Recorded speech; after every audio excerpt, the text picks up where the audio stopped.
Hello दोस्तों, हम लोग जयपुर से घूम आए हैं। अब हमारा नेक्स्ट ट्रिप था गोवा का, लेकिन किसी इमरजेंसी के कारण हम लोग आ गए हैं गाँव।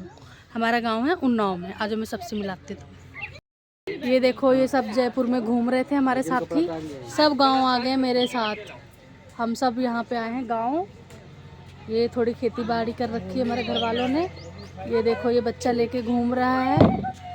मतलब गोवा का बोल के हम लोग इनको गांव लेके आ गए हैं। वो देखो, मतलब बहुत अच्छा लग रहा है गांव का। ये देखो, बकरियां वगैरह हैं हमारे घर पे, पूरा इंतजाम किया हुआ है हमारा।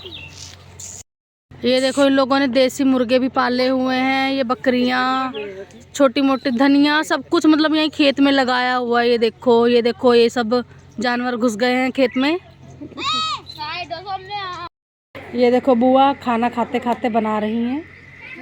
मम्मी, ये पता नहीं कौन है पापा।